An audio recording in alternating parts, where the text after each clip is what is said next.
Hello everyone, welcome back to the channel. This is Tecumseh and the Native American Resistance Part 4. We got 13 minutes to go, and we're going to do it now. Get yourself a coconut rum and coke.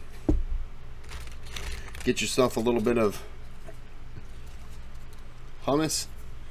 And let's start the gosh darn video. I apologize for the language. The United States was determined to avenge their humiliation at Detroit, and thus launched an offensive upon Queenston Heights, managing to capture the town. This provoked Brock to rally a force of militiamen from nearby York and some native Mohawk allies to once more drive the Americans from Canadian soil. It was in this engagement where the Major General met his end. He charged up the heights with his men, wearing a silk sash given to him by Tecumseh. This made him a conspicuous target, and as he ran up the hill, he was shot fatally through the chest. 300 Mohawk warriors jumped into the fray, holding off a much larger American army until British reinforcements arrived. Queenston was retaken, and nearly 1,000 Americans were captured or killed. Despite this, with Brock dead, the native Confederacy had now lost its only reliable ally. Meanwhile, an old foe of Tecumseh had come to assume command of the American forces in the northwest, none other than William Henry Harrison, the conqueror of Prophetstown. Unlike his predecessor Hull, Harrison was a natural leader and a decisive soldier. His first act was to construct a bastion along the Maumee River, which he called Fort Meigs. From there he planned to strike upwards and retake Detroit. Meanwhile, the Governor-General of Canada had promoted an officer by the name of Henry Proctor to lead the British Army due to Isaac Brock's untimely death. Proctor and Tecumseh went on the southwards offensive. In January of 1813, the native British forces encountered an expeditionary platoon of mounted Kentucky riflemen sallying north from Fort Meigs. They clashed on a battlefield outside the borough of Frenchtown. For once, the Americans were outnumbered and suffered a resounding defeat.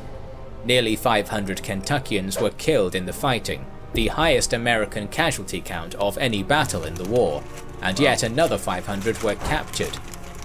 The American prisoners were put on a forced march back to Fort Malden for detainment.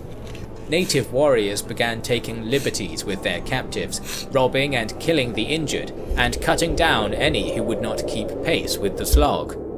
Tecumseh himself had left before the battle's end, and was not present to see the massacre. He abhorred needless death, so when he caught wind of the prisoners' fate, he was outraged. Confronting Proctor, he demanded to know why the British general would allow such a thing, to which Proctor snidely replied that Tecumseh's natives were impossible to control. At this, the chieftain replied temperously, "Begone! You are unfit to command. Go and put on petticoats." From there, cracks continued to form in Tecumseh's tenuous alliance with the British. With Brock, the chieftain had built a strong rapport, but he had no such respect for Proctor, who refused to fight the war on the natives' terms, as Brock had.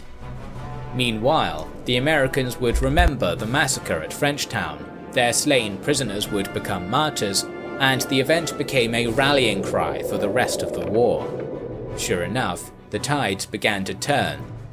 In the spring of 1813, Tecumseh convinced a begrudging Proctor into launching a joint assault upon Fort Meigs. Twice a force of 1,200 natives and 900 British soldiers laid siege to the fort, but twice Harrison managed to repel them, despite suffering heavy casualties. As more Americans fell into British captivity during these battles, Tecumseh continued to prevent massacres as much as he could. It is because of this that He's trying to prevent massacres as much as he could.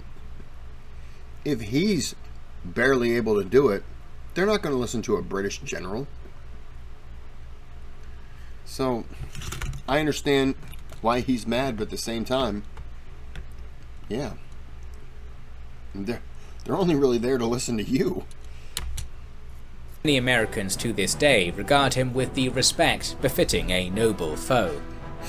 The failing relationship between Tecumseh and his allies was further exacerbated when the United States won a decisive naval engagement in September of 1813.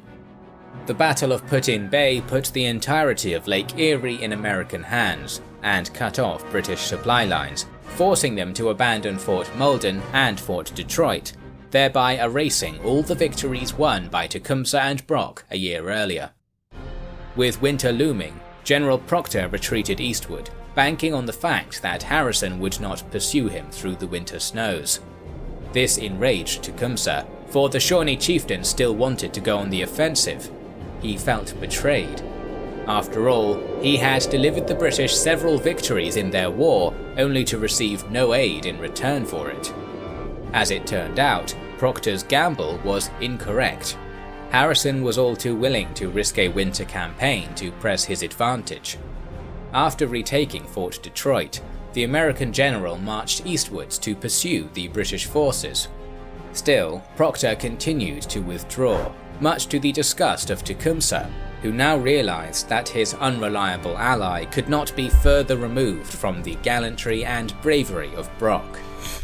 If I'm Tecumseh, I don't even bother with this guy anymore. Reluctantly, the Shawnee took his warriors and joined the British retreat. But soon he had had enough. Realizing there was no end to Proctor's timidity, Tecumseh stood before the general and put his foot in the earth, issuing him an ultimatum. The British would withdraw no further, or the alliance between them and his native confederacy was over. In declaring this, Tecumseh had said choice words that would go down in history. "Our lives are in the hands of the Great Spirit. We are determined to defend our lands, and if it be His will, we wish to leave our bones upon them." With his hand being forced, Proctor agreed to face Harrison's army. He chose to make his stand on the banks of the Canadian River Thames near Moraviantown, a village of Christian Delawares. Proctor's 900 men lined themselves in rows perpendicular to the river.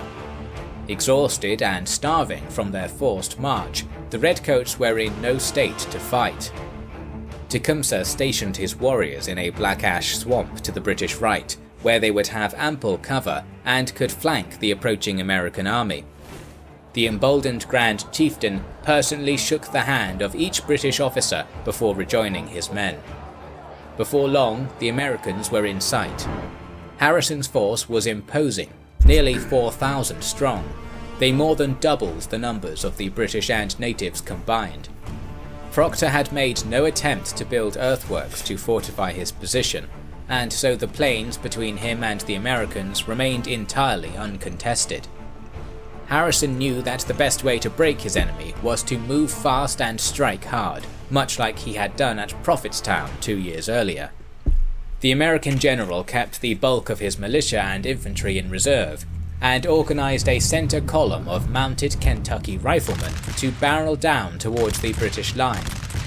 Tecumseh and his warriors opened fire from the swamp, but were unable to stop the cavalry from thundering into their redcoat allies.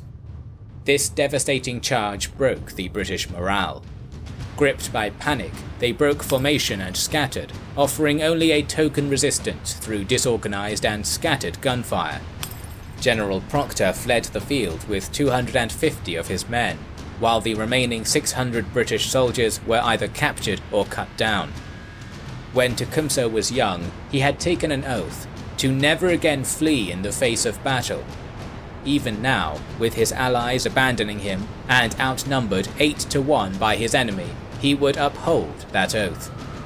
Entrenched deep in the swamps, the natives fought on without British aid. Harrison ordered his Kentucky cavalrymen to break their lines, but their initial charge was cut down by a fusillade of native gunfire. From there, the battle devolved into a drawn-out shootout, with both sides trading fire amidst the cover of the swampy thicket. It is here, in a battlefield of smoky air and muddy mire, that the story of Tecumseh ends. As the chaotic shootout continued, an American soldier managed to train his sights on the proud Shawnee chieftain and shoot him through the chest. Tecumseh was killed immediately upon the impact. It didn't take long for news of Tecumseh's death to spread among the native warriors. Deeply demoralized by this, and afeared by the rest of Harrison's army descending upon them, they fled the battlefield and scattered.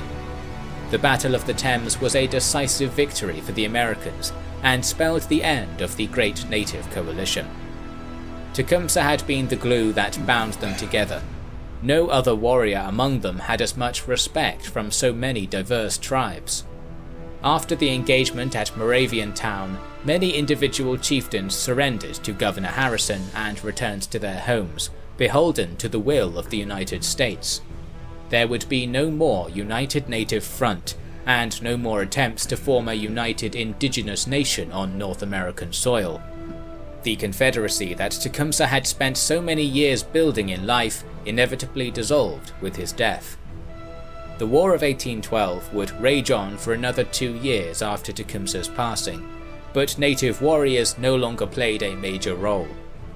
Both British and American armies scored later victories, with the British sacking the capital of Washington and the Americans winning an iconic engagement at New Orleans. The war ended in stalemate. The British had successfully defended their territory, while the Americans had asserted their sovereignty. Canada would not be annexed, and America would no longer have their economic and territorial interests imposed upon. In the end, the only true losers of the War of 1812 were the indigenous tribes of the continent. During peace talks, the British had originally negotiated to establish a native nation, albeit only to create a buffer state to block further American expansion. Naturally, the Americans outright denied this proposal. Realizing they did not have the leverage to enforce such a thing, the British quickly abandoned the notion. And how come people don't get mad at the British for abandoning it? I mean, they did kind of help bring him into the war, and they walked away from him. It's just one of those things that annoys me. I'm not saying that they, bad, but it's like I'm always told as an American how terrible I am because of this, and it's like, well, I had nothing to do with that. I didn't lure them into anything. That's for a different video.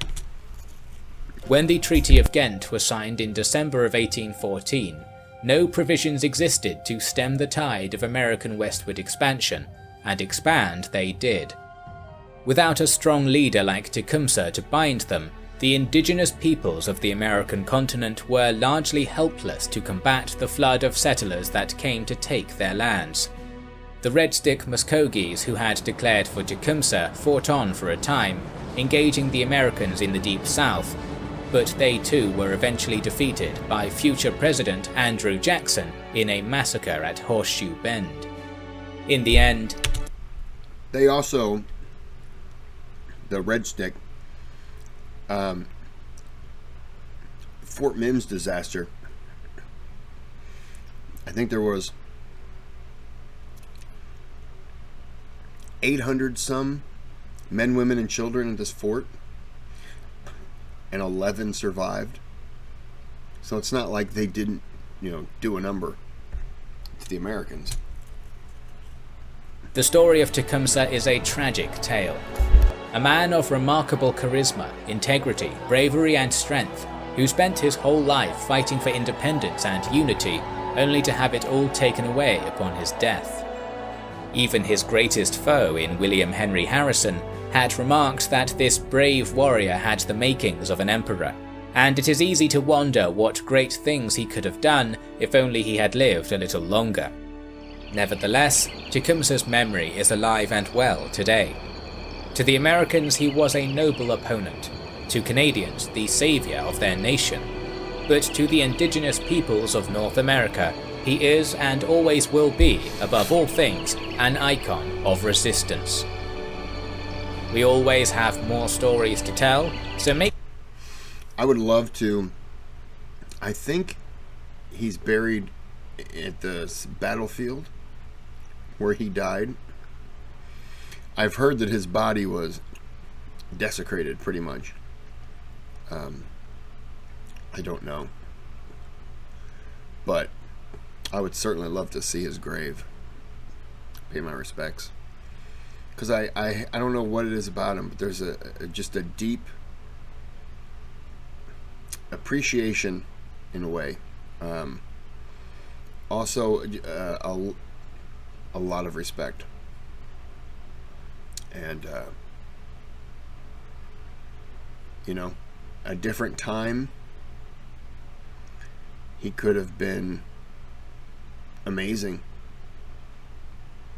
An emperor. But I don't think he would have wanted to be one. I think he would have been happy to lead, and then after that, go about his business. Anyways, I'm gonna end the video here.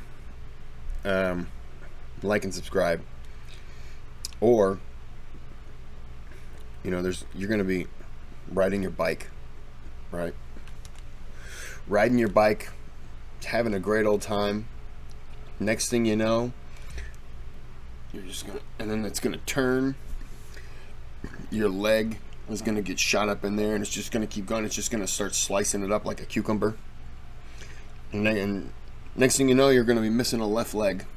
It's just gonna be a stump, and you're gonna have just cucumber slices for legs. Just go in there. You're gonna pick them all up. I don't know what any of this means. I've been drinking. So have a good day. Have a good night.